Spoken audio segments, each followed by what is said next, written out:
मुळात नावच बघा किती सुंदर आहे, मातृभूमी. असं म्हणतात की रामायणामध्ये फार सुरेख प्रसंग आहे, जेव्हा भगवान श्रीरामांनी रावणाचा वध केला आणि लंका जिंकली. अजून लंका विभीषणाला द्यायची आहे आणि अशा वेळेस जिंकलेल्या त्या सोन्याची लंका होती असं म्हणतात. काय सुंदर दृश्य असेल.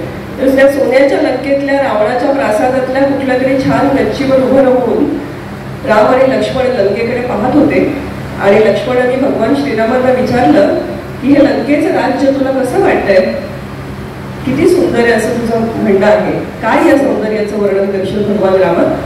तेव्हा श्रीराम काय म्हणाले माहितीये का, अपि स्वर्गमयी लंका नवे लक्ष्मण रोचते. असेल ती लंका सोन्याची, पण मला काही आवडत नाही. जननी जन्मभूमीश्य स्वर्गात अतिगरी असे. माझी आई आणि माझी मातृभूमी या मला स्वर्गापेक्षाही श्रेष्ठ आहेत.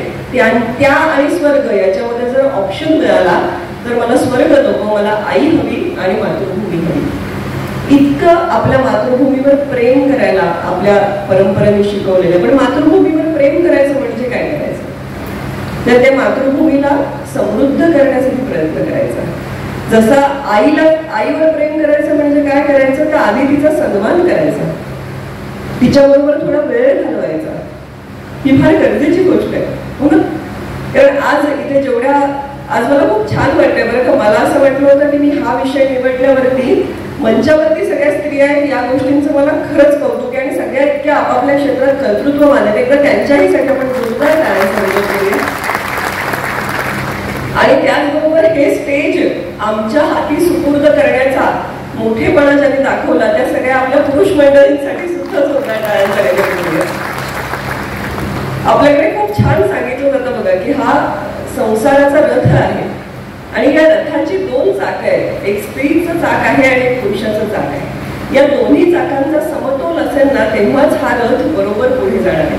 आणि हा समतोल कधी कधी आपल्याला काळाच्या ओघात आपण बघितलं तर थोडा कमी जास्त होताना दिसतो. असं वाटतं की स्त्री मागे टाकली गेली, स्त्रीवरती अन्याय झाला. आज सुदैवाने चित्र फार आश्वासक आहे असं मी म्हणेन. पूर्णवशाली आहे का असं अगदीच लगेच विधान नको करूया, पण आश्वासक मात्र नक्की आहे. आणि म्हणून मी जेव्हा हे शीर्षक आमची चर्चा झाली संतोष सरांबरोबर की काय विषय असावा, तेव्हा मी हा विषय त्यांना सुचवला आणि त्यांनाही तो लगेच आवडला. त्यामुळे मग आम्ही लगेचच हा विषय निश्चित केला. पण हा विषय निश्चित करताना आजची नायिका स्त्री घरातही घराबाहेरही याच्या पुढे कुठे प्रश्नचिन्ह द्यावं, उद्गारचिन्ह टाकावं असं काही वाटलं नाही. का नाही वाटलं हे एक स्टेटमेंट आहे आणि हे खरं आहे. याच्यावरती वाद घालण्याचा काही प्रश्नच येत नाही. मग आज माझ्या व्याख्यानाचा विषय काय असा जर तुम्हाला प्रश्न पडला असेल तर मला ना गोष्टी सांगायला खूप आवडतं आणि या गोष्टींमधून आपल्याला ही नायिका घरातही कशी नायिका आहे स्त्री आणि बाहेरही कशी हे कळतं का हे जाणून घ्यायचा आपण प्रयत्न करणार आहोत. त्यामुळे तुम्हाला छान काही गोष्टी ऐकवण्याची माझ्या मनातली कल्पना आहे. तुम्हाला ते किती आवडते आपण बघूया. पण गोष्टी ऐकायला सहसा सगळ्यांनाच आवडतं ना, त्यामुळे तुम्हाला या गोष्टी आवडतील. तर एका गोष्टीने सुरुवात करणार आहे. पण तत्पूर्वी मला खूप छान वाटलं. मी आज मातृभूमी प्रतिष्ठानचं जेव्हा काम समजून घेत होते, अन्नपूर्णा योजना, मला वाटतं इथे स्त्री शक्ती आहे बघा, स्त्री अन्नपूर्णा आहे. पण ती अन्नपूर्णा ही जी अमूर्त शक्ती आहे तिला तुम्ही अन्नपूर्णा योजनेच्या रूपाने समूर्त केलेलं आहे, तिला एक साकार रूप दिलेलं आहे. गेली 10 वर्ष दिवसभरामध्ये जवळजवळ 500 लोकांना तुम्ही अन्नदान करता आहात. ही केवढी मोठी बाब आहे. आणि याचं आणखीनही कौतुक आहे की ही योजना कोणीतरी एका व्यक्तीने चालवलेली नाही, सगळ्यांनी मिळून येऊन चालवलेली आहे. म्हणजे तुमच्यातल्या प्रत्येकामध्ये त्या अन्नपूर्णेचा वास आहे. आणि असं एक गाव आहे महाराष्ट्रामध्ये, याचा मला आज इतका आनंद आहे की इथून गेल्यानंतर मी बार्शीविषयी ज्या काही गोष्टी सांगणार त्यात अन्नपूर्णा योजना नक्की असेल की. आणि मी मगाशी जाऊन अन्नपूर्णा आपलं जे किचन आहे, जिथे स्वयंपाकघर आहे आपलं, जिथे हे अन्न बनतं तेही पाहिलं. किती सुंदर जागा आहे. तिथे एक मावशी पोळ्या भाजत होत्या, तर आम्ही सगळ्यांनी फोटो करायचं ठरवलं. पण बघा खरी अन्नपूर्णा माऊली कशी असते, तवा तापलेला होता.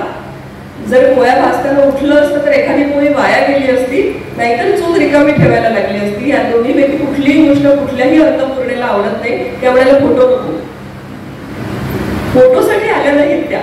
आजच्या काळामध्ये तरी फार अवघड गोष्ट आहे. आज आपल्याला प्रत्येकाला जयस्थळी काष्टी पाषाणी फोटो काढायचा असतो, सेल्फी काढायचा असतो. अशा वेळेस मी जेवण बनवते, हे माझं काम आहे, हा माझा धर्म आहे, हा मी सोडणार नाही. ही निष्ठा आणि ही एका स्त्रीच्या ठिकाणी आहे. म्हणजे एक नायिका तर स्त्री आपल्याला आपल्या अन्नपूर्णा योजनेतच सापडली. जरूर टाळ्या करायच्या, त्या मावशींसाठी टाळ्या येते. आणि इतक्या प्रेमाने जेव्हा काय आहे ना, स्त्रीचं कसं माहितीये, स्त्री कुटुंबाकडे प्रोजेक्ट म्हणून पाहते आणि प्रोजेक्टकडे कुटुंब म्हणून पाहते.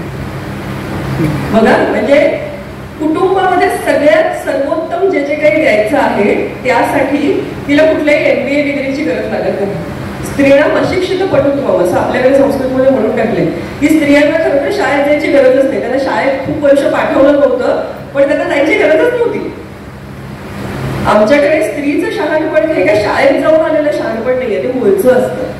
स्त्री म्हणून आम्ही जन्म घेतो ना, तेव्हाच काहीतरी परमेश्वर थोडंसं जास्तीचं पाठवतो. तर त्यामुळे ते आमचं डिग्रीवरती शहाणपण अवलंबून नाही. अर्थात डिग्रीने त्या शहाणपणाला एक वेगळं बळ येतं, ही गोष्ट वेगळी. पण सुरुवात करत असताना मला या अन्नपूर्णा योजनेचं जसं कौतुक करावं असं वाटलं. त्याचप्रमाणे आपलं नेत्र रुग्णालय येत आहे आणि अतिशय म्हणजे मला वाटतं जवळजवळ सगळी तयारी झालेली आहे. पुढच्या वेळेस जेव्हा मी बार्शीला येईन तोवर ते सुरू झालेलं असेल. आणि अशा ठिकाणी मोफत रुग्णसेवा, नेत्रचिकित्सा किंवा नेत्र अगदी ऑपरेशन सुद्धा मोफत करण्याचा मान असेल, ही पुन्हा फार मोठी गोष्ट आहे. मी मगाशी जे म्हटलं की तुमच्या गावाला भगवंताचं अधिष्ठान आहे, श्री विष्णूंचं अधिष्ठान आहे. विष्णू, शेषशाही विष्णूंची प्रतिमा आपल्याला माहिती आहे. आता एका गोष्टीने सुरुवात आहे.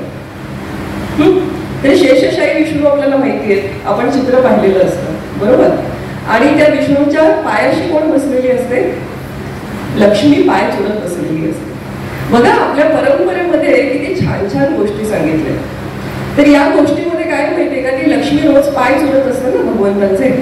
पाय चुरून चुरून तिच्या हाताला थोडेसे घट्टे पडतात, हात असा कडक होऊन जातो. एखादं काम तुम्ही सतत करत राहिलात तर बघा, ज्या ज्या कष्टकरी बायका आहेत त्या सगळ्यांचे हात घट्टे पडलेले असतात थोडी. आम्ही अजिबात कामं करत नाही, आमचं मऊ असतं. आजकाल तर ते काय नेल्स वगैरे लावतो, ती जपायला लागतात, त्याच्यामुळे मग आणखीनच कमी वापरतो आम्ही हात आमचे. पण कष्ट करणाऱ्या माणसाच्या हातावर घट्टे पडलेले असतात, तसे लक्ष्मी देवीच्या हातावर घट्टे पडायला. आता लक्ष्मी देवी तिला चिंता वाटायला लागली. ती म्हणाली, भगवंत काय करू, तुमचे पाय चुरून चुरून हातावर घट्टे पडतायत, हे कसे बरे दूर होतील? माझे हात पुन्हा कोमल व्हायला हवे असतील तर मी काय करायला हवं? असं त्यांनी भगवंतांना विचारलं आणि भगवंतांनी उत्तर काय दिलं? भगवंत म्हणाले, पृथ्वी तलावर जा आणि जो सगळ्यात गरीबातला गरीब असेल ना, अशा व्यक्तीच्या घरी सेवा कर, पुन्हा तुझे हात मऊ होतील. या गोष्टींनी काय सांगितलंय की जे श्रीमंत आहेत, लक्ष्मी ज्यांच्याकडे पाय चुरते आहे, इतक्या पद्धतीचा ज्याला आपण म्हणू की संपत्ती भरपूर आहे तुमच्याकडे, उतू जाते आहे, अशा लोकांनी त्यांच्या हाताला घट्टे पडायला नको असतील तर जाऊन गरिबांची सेवा केली पाहिजे. लक्ष्मीलाच हा उपदेश केला तर आपण तर सगळे लक्ष्मीचे दास होत. तो उपदेश आपण पण ऐकला पाहिजे, नाही का? आणि मला वाटतं तो उपदेश ठाऊक असलेली आणि अशा पद्धतीने गोरगरिबांची सेवा करून हात मऊ असलेली मंडळी तुम्ही आहात आणि म्हणून तुमचं विशेष कौतुक. तर आपल्या आजच्या विषयाकडे येत असताना म्हणून मी म्हटलं तसं की या बाबतीत वाद तर काही नाहीच. स्त्री नायिका आहेच, ती सुंदर आहे, ती कुशल आहे, बुद्धिमान आहे, कर्तृत्ववान. पण तिचं कर्तृत्व कुठे कुठे फुलताना आपल्याला दिसतं, तिचं शहाणपण कुठे कुठे आपल्याला दिसतं. ते जसं आपल्याला घरात दिसतं, कारण मी म्हटलं तसं खूप काळ आपली स्त्री बिचारी घरात अडकून होती. एक स्त्री नाही, अख्खाच्या अख्खा समुदाय आपण म्हणूया, स्त्रियांना बाहेर पडण्याची परवानगी नव्हती. मला कुठेतरी एक विनोद वाचला मी आज, इथे कितीतरी मंडळी, कितीतरी स्त्रिया आहेत की ज्या डोक्यावरून छान पदर घेऊन आलेल्या आहेत. आपल्या संस्कृतीतला एक मोठा भाग आहे तो, आणि तो अतिशय आदरणीय अनुकरणीय भाग आहे. पण आता काळानुरूप स्त्रियांच्या पेहरावामध्ये विविधता आली, वेश बदलले. एक विनोद वाचला होता मी, त्या विनोदामध्ये फार छान म्हटलं होतं की पूर्वीच्या काळी काय व्हायचं, बायका जर कोणी वडीलधारी व्यक्ती आली तर पदर सावरायच्या. अलीकडे काय करतात, अलीकडच्या तरुण मुली इयरफोन काढतात. इतके आपण टेक्नॉलॉजीच्या अधीन गेलेलो आहोत. पण गमत बघा, एकाच घरामध्ये पदर सांभाळणारी आजी असते आणि त्याच वेळेस जीन्समध्ये मिरवणारी आणि कल्पना चावला, सुनीता विल्यम्सच्या गोष्टी वाचणारी नाक सुद्धा असते. पण या सगळ्या एकमेकांशी समजून उमजून घेतात. ही पण किती मोठी गोष्ट आहे बघा. पुरुष म्हणजे मुलगा आणि वडील यांच्यामध्ये जनरेशन गॅप असते, त्यांच्यामध्ये थोडे वाद अधिक पराकोटीचे होतात. पण आई मुलीचे वाद बघा होत नाही तसं नाही मी म्हणत, होतात, पण ते मिटतातही लगेच. याचं कारण बायकांना एक ना सगळ्यांना समजून घेण्याची कुठेतरी मुळातच सवय असावी. मुळात मी म्हटलं ते बाईकडे असलेलं शहाणपण. याचं मला सगळ्यात छान उदाहरण जे आठवतं की जे कसं म्हटलं तर आधुनिक काळातलं, जेव्हा स्त्रिया शिकायला लागल्या होत्या, नोकरी करायला लागल्या होत्या, पण आमच्या खानदेशाच्या बहिणाबाई मात्र कुठल्याही शाळेत गेल्या नव्हत्या, विद्यापीठात गेल्या नव्हत्या. आज त्यांच्या नावाने विद्यापीठ आहे, पण त्या मात्र काही शाळेत गेल्या नव्हत्या. म्हणजे गेल्या असतील तर अगदी काही इयत्ता शिकल्या होत्या. पण किती शहाणपण असावं त्यांच्याकडे. त्यांचं काव्य त्यांच्या मुलांनी सोपानदेव चौधरी यांनी लिहून घेतलं. काव्य म्हणजे काय, जात्यावरच्या ओव्या. आणि आपल्याकडे ही ओव्या गाण्याची परंपरा खूप जुनी आहे. अगदी जनाबाईंनी सुद्धा ओव्या गायल्यात. दळीता कांडिता तुझं गाईन आनंदा असं म्हणत संत जनाबाईंनी ओव्या गायल्यात. एवढंच देशाला विठ्ठल सुद्धा त्यांच्याबरोबर दळण दळायला येऊन बसलाय, त्यानेही त्यांच्याबरोबर ओव्या गायल्या. तर इतकी जुनी जी आपली परंपरा आहे. बहिणाबाई कशाच रोज दळण दळताना काहीतरी गायचं, तर ते गाणं गात असताना आपल्या मुलाला त्या खूप काही गोष्टी सांगायच्या. नुसत्या दळण दळताना नव्हे, शेतात काम करताना. बघा, आई हा संस्कार वर्ग असतो, पण तो 24 तासाचा संस्कार वर्ग आहे. अमुक इतके तास संस्कार वर्गामध्ये जा असं करून मुलांवर संस्कार होत नसतात. मुलांवर खरे संस्कार ना आईच करत असते, अगदी आजच्या काळात सुद्धा. म्हणजे वडिलांनी करू नये तसं नाही, पण ती कला ना आईकडे छान असते. वडीलही करतात, वडिलांकडूनही मुलं शिकत असतात, पण आईकडून जास्त शिकतात. कारण आई कसं शिकवते बघा, प्रत्येक आईची आपापली ट्रिक असते. मला बहिणाबाईची ट्रिक खूप आवडली. बहिणाबाई शेतात काम करत होत्या. आता तिकडे कापसाची शेती असते ना, तर कापसाच्या शेतामध्ये त्या सरकीच्या जो सगळा कापूस असतो, सरकीच्या भोवती आलेला, तुम्ही पाहिला असेल, एक सरकीचं बी असतं आणि आजूबाजूला कापसाचा फुलोरा असतो. तर त्या कापूस वेचत होत्या आणि वेचत असताना शेजारी सोपानदेव पण त्यांना कामात मदत करत होते. छोटा मुलगा त्या म्हणाला, अरे सोपाना, तू या सरकीच्या बीले पाहिलंस का? बघा, भगवंताने काय केलं, या सरकीच्या बीले पांढरा शुभ्र झगा दिला. बघा किती छान कल्पना आहे. भगवंतानं काय केलं, या सरकीच्या बीले पांढरा शुभ्र झगा दिला. आणि माणसाची जात बघ कशी आपमतलबी. माणूस एकदम स्वार्थी बघा. त्यानं काय केलं, तिचा झगा काढून घेतला आणि स्वतःसाठी झगा शोधला. आता बघा, माणूस स्वार्थी आहे ही गोष्ट याच्यापेक्षा छान पद्धतीने सांगता येईल का? किती सुंदर पद्धतीने त्यांनी समजावून सांगितलं. असाच एक प्रसंग आहे. तो काळ जुना होता, तेव्हा जरा जातपात मानण्याचा तो काळ होता. पण मानावी का जात? सगळे माणसंच होत, आपण सगळे सारखे आहोत ना. आपल्याला संतांनी एवढं सांगितलं, परमेश्वरांनी सांगितलेलं आहे, तरी सुद्धा आपण ते ऐकत नाही. कुठल्या ना कुठल्या भिंती उभ्या करण्यामध्ये आपल्याला फार रस असतो.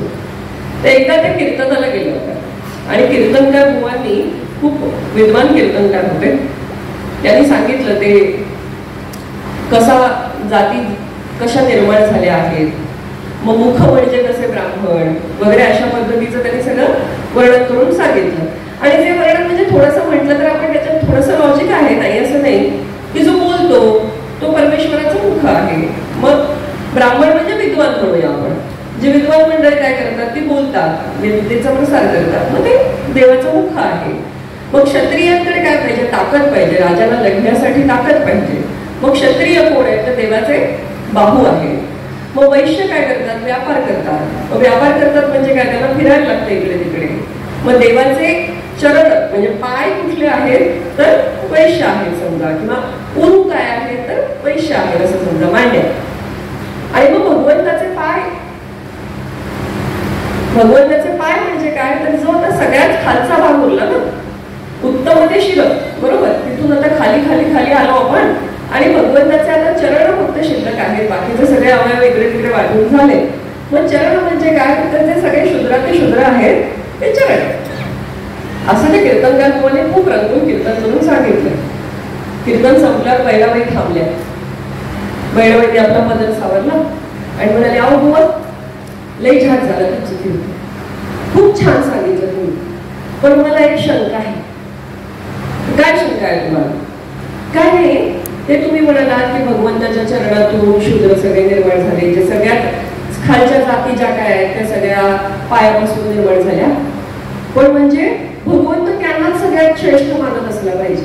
तुम्ही त्याला खालच्या म्हणता नाही, त्या वरच्या जाती. खरं तर म्हणजे अहो असं काय म्हणताय, त्या खालच्याच जाती आहेत. नाही मी म्हणाले वरच्या जाती, कारण आपण भगवंताच्या दर्शनाला जातो तेव्हा आपलं डोकं कुठे ठेवतो? भगवंताच्या चरणावर डोकं ठेवतो ना. मग त्या चरणाच्या जागी ज्या जाती आहेत त्या सगळ्यात श्रेष्ठ मानल्या पाहिजे. त्याला तुम्ही खालच्या जाती कसं काय म्हणता बरं? आता बघा, कुठल्याही विद्यापीठात गेलेल्या नाही, कुठलाही सर्टिफिकेट बरोबर नाही, पण प्रश्न किती अचूक आहे. ही बुद्धिमत्ता, हा वेगळा विचार. अलीकडे त्याला लॅटरल थिंकिंग वगैरे काहीतरी मिळतं, पण हे आमच्या परिणामींना आपसूक येत होतं, आपलं आपण येत होतं. ही किती मोठी गोष्ट आहे. तर फक्त शहाणपणे का आमच्याकडे? एका राणीची गोष्ट सांगते बरं का तुम्हाला, की तुम्ही मगाशी म्हणालात बघा की मॅनेजमेंट बायकांना खूप छान येतं. तर खरंच किती छान येतं मॅनेजमेंट. आणि आता आपल्याकडे इतक्या अधिकारी वर्गातल्या सगळ्या स्त्रिया इथे उपस्थित आहेत, त्यांचाही अनुभव असेल. आपल्या इथे समोर जी मंडळी आहे तुम्हाला माहिती असेल, सरकारी ऑफिसमध्ये काही मान सन्मान फार महत्वाचे असतात बघा. एक वेळ काम नाही झालं चालतं, पण मान सन्मानात जर कुठे काही गफलत झाली तर ते फार त्रासाचं होऊ शकतं. आता अशा नाजूक ज्या परिस्थिती असतात त्या हाताळणं फार अवघड असतं. तर एका राजाच्या दरबारामध्ये काय झालं, तो राजा होता मांडलिक राजा, त्याच्यावरती एक सम्राट होता. आता त्या दिवशी सम्राट त्या राजाकडे जेवायला आला. आता सम्राटाला आणि राजाला दोघांनाही जेवण वाढायचंय. जेवणाला सुरुवात होणार होती काय असं एक सरबत वाढलं. पहिलं कुणाला वाढायचं? नोकराला पडला प्रश्न. नोकर समोर राणी पण बसली होती. नोकराला असं झालं की आता नेहमीच्या सवयीप्रमाणे रोज माझा बॉस जो त्या मांडलिक राजाला पहिलं वाढलं पाहिजे, कारण मी सेवा चाकरी त्याची करतो. पण त्याला वाढलं तर सम्राटाला वाईट वाटेल. आणि उद्या हाच राजा मला म्हणाला की अरे तू आधी पाहुण्यांना न वाटता मला वाटलंस तर ते बरोबर नाही. बरं काय करावं, त्याला कळलं, प्रश्न पडला. राणीला समोर बसून कळलं की त्याला काय प्रश्न पडला. राणी होता किती चतुर, तिने काय सांगितलं, तिने त्या नोकराला सांगितलं, हा थांबा, तू वाढू नको सरबत. आज एवढे मोठे पाहुणे आपल्याकडे आले, आपले राजे इतके दिलदार आहेत की पाहुण्यांचं स्वागत ते स्वतःच करतात. सगळे प्रश्न संपले. पुन्हा एवढं करून राजाचं नाक राहिलं वरती, कारण राजा दिलदार, सम्राटाचं स्वागत करायला स्वतः उठला. तर ही हुशारी, आणि अशी हुशारी स्त्रियांकडे आहे याचा अनुभव तुम्ही पण घेतला असेल बघा. आपल्या आयांना म्हणा, आपल्या आजीला म्हणा, इतक्या गोष्टी कळतात आणि न सांगता कळतात. कधी कधी त्या क्षणी आपल्याला त्याचं महत्व कळत नाही. वर्ष 2 वर्षांनी 4 वर्षांनी लक्षात येतं की काय हुशारीची गोष्ट आपल्याला आपल्या आईने सांगितली होती, आजीने सांगितली होती. आणि ही शक्ती फक्त त्या बायकांसाठी वापरतात असं नाहीये, संपूर्ण घरासाठी वापरतात. काल एका ठिकाणी आम्ही गप्पा मारत बसून होतो, तर समीर सामंत नावाचे कवी आहेत, आपल्याला माहिती असते. उबंटू या सिनेमातली खूप सुंदर प्रार्थना आहे बघा, हीच आमची हेच आमचे मागणे आणि हीच आमची प्रार्थना, माणसाने माणसाशी माणसासं वागणे. इतकी सुंदर प्रार्थना आहे. ती ज्यांनी लिहिली त्यांनी त्यांच्या आजीची गोष्ट सांगितली.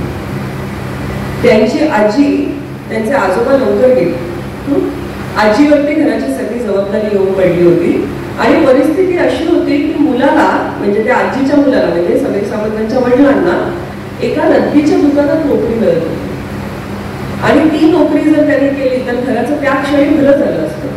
जर 4 पैसे घरात आले असते, कमावणारं कोणी नव्हतं, प्रश्न सुटले असते. अशा वेळेस त्या आईने काय सांगावं?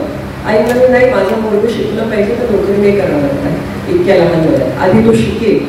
आणि हे करून त्या आईने आपल्या मुलाला शिकवलं. त्याचा परिणाम असा झाला की समीर सावंतांचे वडील शिकले, नुसते शिकले नाही, पदवीधर नाही झाले, डॉक्टरेट झाले आणि एका शाळेचे प्राचार्य, मुख्याध्यापक म्हणून रिटायर झाले. आता ही त्यांच्या बुद्धिमत्तेची कमाल आहेच. गरिबीशी झुंज त्यांनाही द्यायला लागली, पण त्यांच्या पाठीशी खंबीरपणे एक आई उभी होती. इतकंच कशाला, आपला महाराष्ट्र घडलं तो आईमुळे घडलं. छत्रपती शिवाजी महाराजांच्या मागे जिजाऊ मासाहेब उभ्या होत्या म्हणून महाराष्ट्र घडलं. बरोबर आहे. ही आईची ताकद आहे. आणि ही फक्त आईची ताकद आहे असं नाही, आई ही बाईची एक भूमिका आहे, पण बाई त्या पलीकडच्या पण सगळ्या भूमिकांमध्ये खूप उत्तम जगत असते. मला या ठिकाणी एक उदाहरण आवर्जून आठवतं आहे, ते म्हणजे अहिल्याबाई होळकरांचं. या बाईचा संघर्ष कसा असावा, किती असावा, त्याला काही तोडच नाही. म्हणजे आजच्या काळामध्ये जर आपण आपल्या घरातल्या मुलींना आणि मुलांना सुद्धा अहिल्याबाई होळकरांची गोष्ट जर सांगत नसू ना, तर आपण काहीतरी चूक करतोय.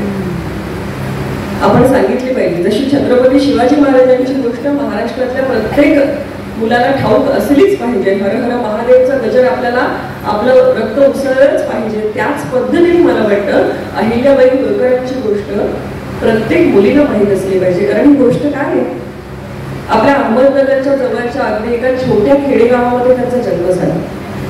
पण बघा, मी मगाशी जे म्हटलं ना की मुळात उपजत स्त्रीकडे सगळं असतं, पण तिला शिक्षणाची जर कास मिळाली, तिला जर शिक्षणाचं बोट धरता आलं, तर ती काय करू शकते. ती नुसतं एक घर नाही तर साम्राज्य उभं करू शकते. ही गोष्ट अहिल्याबाई होळकरांकडे बघितल्यावरती लक्षात येते. अगदी छोटं त्यांचं गावच मुळात छोटं, वडिलांकडे पाटीलकी होती, पण असं काही फार सधनता होती वगैरे अशाप्रकारे खाऊन पिऊन सुखी घर होतं. पण वडील बघा, वडिलांना असं वाटलं की आपल्या मुलींनी त्या काळात, तेव्हा त्यांना का वाटलं असेल, पण ते म्हणाले नाही, माझ्या मुलीला अक्षर ओळख झाली पाहिजे, तिला थोडं लिहिता वाचता आलं पाहिजे. आणि म्हणून त्यांचं थोडंसं शिक्षण झालं. घरच्या घरी असेल, पण लिहायला वाचायला शिकल्या. त्यामुळे पोथ्या पुराण वाचायला लागल्या. आपल्या मोठ्या पुराणांमधून पण खूप ज्ञान सांगितलेलं आहे. असं नाही आहे की फक्त सगळ्या भागात कथा आहेत. अलीकडे आपल्याला असं वाटतं, पण असं नाही आहे. खूप सारं ज्ञान, आता मी जशी तुम्हाला गोष्ट सांगितली विष्णू आणि लक्ष्मीची, अशा कितीतरी गोष्टी आपल्या मोठ्या पुराणांमधून आहेत ज्या आपल्याला ज्ञान देतात, आयुष्याकडे बघण्याची दृष्टी देतात. हे सगळं अहिल्याबाई होळकरांनी लहान वयामध्ये वाचायला सुरुवात केली. किती त्या बाईचं हे असेल, व्यक्तिमत्व प्रभावी असेल बघा, की होळकर बुवा जेव्हा त्यांना भेटले त्या अवघ्या 8 वर्षाच्या होत्या. पण या 8 वर्षामध्ये थोडीशी लिखापडी सुरू झालेली असल्यामुळे त्यांचं वक्तृत्व, त्यांचं बोलणं या सगळ्यांनी मल्हारराव होळकर प्रभावित झाले आणि त्यांनी ठरवलं की आपल्या मुलासाठी सून करायचं तर या मुलीला. आणि म्हणून अतिशय एका सर्वसामान्य कुटुंबातल्या त्या अचानक होळकर कुटुंबाची सून झाली. मोठं काय म्हणूया, एकदम मातब्बर असं ते संस्थान होतं. अतिशय श्रीमंत संस्थान होतं. आणि अशा श्रीमंत संस्थानाची सून झाल्यानंतर स्वस्थ नाही बसल्या. पुन्हा शिक्षण सुरू झालेलं असल्यामुळे सगळ्या गोष्टींमध्ये रस घेत होत्या. राज्यकारभार कसा चालतो, दरबारामध्ये येऊन बसायच्या, पडद्या मागे बसत असतील कदाचित, पण कसा चालतो राज्य व्यवहार, नेमकी काय अडचण येते, तेव्हा परकीयांचं आक्रमण होतं आपल्यावरती, सतत युद्ध चालू होती, ही युद्ध कशी खेळली जातात, हे सगळं त्यांनी पाहिलं. अतिशय कमी वयामध्ये त्यांच्यावरती वैधव्याचा घाला झाला. त्यांचे यजमान जे होते खंडोजी होळकर, ते युद्धामध्ये मारले गेले. आता त्या काळची पद्धत अशी होती की तेव्हा सती जाण्याची परंपरा होती आणि अनेक स्त्रिया आपल्या पती निधनानंतर सती जायच्या. त्याप्रमाणे अहिल्याबाईंनी सुद्धा तयारी दर्शवली की मला सती जायचं आहे. तर बघा, मला हे ना या सून आणि सासरा हे जे नातं आहे याच्याविषयी फार बोललं जात नाही बघा. प्रत्येक घरातलं नातं आहे आणि खूप अतिशय, जसं मुलीचं आणि वडिलांचं नातं असतं तितकंच सून आणि सासऱ्याचं नातं पवित्र नातं असतं, खूप सुंदर नातं असतं. पण त्याच्याविषयी बोललं जातच असं नव्हे. मला हा इतिहासाचा दाखला म्हणून खूप मोलाचा वाटतो. मल्हारराव होळकरांनी त्यांना थांबवलं आणि ते काय म्हणाले माहिती, आज युद्धात ना माझी सून मरण पावली आणि माझा मुलगा तुझ्या रूपाने जिवंत आहे. तू एवढी शिकली सवरलेली आहेस, जाणती आहेस, तुझ्यामध्ये प्रशासन कौशल्य आहे, तू उद्या चांगली राणी होऊ शकतेस. तर मला नशिबाने तर आपल्या राज्याला अनाथ केलंच आहे. राज्याचा राजा गेला, युवराज गेला, पण आता युवराजनी सुद्धा गेली तर राज्य खऱ्या अर्थाने पोरगं होईल, असं करू नकोस, थांब. आणि त्यांनी सासऱ्यांचं ऐकलं. त्या सती गेल्या नाहीत पण पुढचं आयुष्य साध्वीसारखं जगल्या. खरं तर घरात एवढी श्रीमंती होती पण कुठलाही अलंकार त्यांनी कधीही परिधान केला नाही. आपण अहिल्याबाई होळकरांच्या ज्या काही प्रतिमा पाहिलेल्या आहेत, चित्र पाहिलेली आहेत, त्या सगळ्यामध्ये शुभ्र धवल वस्त्रामध्ये शिवाची पिंड हातामध्ये घेतलेल्या, कारण शिवभक्त होत्या त्या. पण शिवभक्त होत्या म्हणून हे पुन्हा मर्यादित करणारं नव्हतं बघा. रामाचं अयोध्येतलं मंदिर बांधलं त्याने. आज जेव्हा रामलल्लाचं मंदिर झालं आपल्याला एवढा आनंद झाला, पण हा प्रयत्न याच्या आधी अहिल्याबाई होळकरांनी करून ते मंदिर बांधलं होतं. किती कौतुकाची गोष्ट आहे. काशी विश्वेश्वराचं मंदिर अवघ्या महाराष्ट्राचं काय, अवघ्या हिंदुस्थानाचं जे आराध्य दैवत आहे, अशा काशी विश्वेश्वराचं मंदिर त्यांनी बांधलं. काशीमध्ये अनेक घाट. आता यांचं संस्थान कुठे? इथे मध्य प्रदेशात. इथून भारतभर अन्नछत्र उघड, मंदिर बांध, घाट बांध, हे एवढं कर्तृत्व एक स्त्री त्या काळामध्ये दाखवते जेव्हा परकीयांचं आक्रमण आहे. तर अशा काळामध्ये हे इतकं ध्येय, म्हणजे त्यांच्या ध्येयाच्या ना अनेक गोष्टी आपल्याला ठाऊकच नसतात. मला आश्चर्याचा धक्का बसला जेव्हा मला हे कळलं की अहिल्याबाई होळकर पहिल्या अशा स्त्री राणी आहेत की ज्यांनी स्त्रियांचं सैन्य उभं केलं. किती अविश्वसनीय गोष्ट आहे बघा, स्त्रियांचं सैन्य. आजही अजूनही आपल्याला ही कल्पना धक्कादायक वाटते, पण त्यांनी त्या काळामध्ये स्त्रियांना प्रशिक्षित केलं, त्यांचं सैन्य उभं केलं. आणि या संदर्भातलं मी एक पत्र वाचलं तेव्हा मला वाटलं की स्त्री नायिका असते म्हणजे काय, की अशी नायिका असते. प्रसंग असा होता, त्या काळामध्ये अंतर्गत लढाया खूप चालायच्या. आपण खरं तर आपली अनेक वेळा खर्ची स्वकीयांशी युद्ध करण्यातच आपली शक्ती जास्त खर्च केली. परकीयांशी आपण कमी भांडलो, आपण सतत जास्त भांडलो. आपण आपला इतिहास बघितला लक्षात येईल. तर तसं त्यांचं आणि राघोबा दादा पेशव्यांचं काहीतरी कशावरून तरी विलसन होतं. आणि राघोबा दादा पेशवे म्हणाले, मी होळकर संस्थानावर स्वारी करून येणार. आता खरं तर पेशव्यांशी एकनिष्ठ असलेलं असं होळकर संस्थान होतं, पण काय झालं असेल वाद त्या काळामध्ये, आपण त्या सगळ्या चर्चेत फुलात नको शिरायला. पण प्रसंग असा उभा राहिला की राघोबा दादा पेशवे आता इंदोर त्या होळकर संस्थानावरती चाल करून जाणार आहेत. आणि तेव्हा मल्हारराव होळकर हे नाही, सगळी सूत्र ही अहिल्याबाई होळकरांकडे आलेली आहे. अहिल्याबाई होळकरांनी राघोबा दादांना पत्र लिहिलं बघा. एकतर ना त्यांना युद्ध कधीच करायचं नसायचं. त्यांचं म्हणणं होतं की सैन्य सुसज्जता असली पाहिजे, पण युद्ध हा अंतिम पर्याय. कारण युद्धाने काय होतं, युद्धाने हानीच होते, त्यामुळे युद्ध नको होतं त्यांना. पण मग त्यांनी पत्र काय लिहिलं राघोबा दादा पेशव्यांना. त्या म्हणाल्या, राघोबा दादा तुम्ही आमच्यावरती स्वारी करणार असं ऐकतो आहोत, जरूर करा. तुम्ही स्वारी कराच, कारण माझ्या राज्यामध्ये मी स्त्रियांचं सैन्य तयार ठेवलेलं आहे आणि आमच्या शत्रूचं स्वागत करायला आमचं स्त्री सैन्य समर्थ आहे, त्यामुळे तुम्ही स्वारी कराच. पण एक लक्षात घ्या, एक विचार करा, तुम्ही माझ्यावर स्वारी करता आहात पेशव्यांचे प्रतिनिधी म्हणून, पेशवे आमच्यावर चाल करून येत आहेत, हा पण आमचा बहुमान म्हटला पाहिजे की आमचं एवढूसं संस्थान त्याच्यावर पेशवे चाल करून येत आहेत. सगळ्या जगाचं लक्ष आपल्या या युद्धाकडे लागेल आणि माझा पराभव झाला ना तर काही नाही, इतिहास नोंद काय करेल की एक स्त्री मोठ्या जिद्दीने लढली आणि पेशव्यांकडून हारली. पण जर उलट झालं तर काय होईल, पेशवे जिद्दीने लढले आणि एका स्त्रीकडून हरले. मग तुम्ही कुठे तोंड दाखवाल? तर तुम्हाला स्वारी करायचीच असेल तर जरूर करा, आमचं स्त्री सैन्य तुमचं स्वागत करायला सज्ज आहे. हे असं लिहायला पण सामर्थ्य लागतं आणि काय द्रष्टे पण असेल. त्यांनी लिहिलं एका पत्रामध्ये, त्या म्हणतात हे ब्रिटिश तेव्हा नुकतेच येऊ लागले होते, टोपीवाले म्हणायचे त्यांना, टोपीकर म्हणायचे किंवा फिरंगी म्हणायचे, गोरे म्हणायचे. हे गोरे लोक आपल्या दरबारांमधून नुकतेच हळूहळू येऊ लागले होते. त्या म्हणायच्या, ही गोरी माणसं कशी आहेत माहितीये, अस्वलासारखी. अस्वल कसं असतं, शिकार कशी करतं, अस्वल गुदगुल्या करत करतं. शिकार होणाऱ्याला शिकार होईपर्यंत पत्ता लागत नाही की आपली शिकार चालली आहे. म्हणाले हे इंग्रज तसे आहेत, ते फसवतात. आणि जर त्यांचं असं निरीक्षण होतं की जर अस्वलाला ठार मारायचं असेल ना तर त्याच्या चेहऱ्यावर वार करायला लागतो, तर अस्वल काबूमध्ये येतो. त्याप्रमाणे त्या फिरंग्यांना तिथेच ठेचलं पाहिजे. जर पुढे जाऊन दिलं तर ते गुदगुल्या करत तुमची शिकार करतील, तुम्हाला कळणारही नाही शिकार कधी झाली. आणि इतिहासात पुढे तेच झालेलं आपण बघतो. तरी ही मला वाटतं ही नायिका आहे अहिल्याबाई होळकर. त्यांनी आपल्या डोळ्या देखत इतक्या प्रियजनांचा मृत्यू पाहिलेला आहे.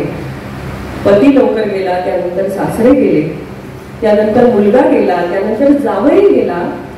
त्यांच्या घरातल्या जवळजवळ, मी जर आकडा चुकत नसेल, 10 पेक्षा अधिक स्त्रिया असं आपण म्हणूया, अगदी नेमक्या आकड्यात न जाता 10 पेक्षा अधिक स्त्रिया त्यांच्या मुली सकट त्यांच्या समोर सती गेल्या. यापेक्षा मोठं दुःख काय असतो?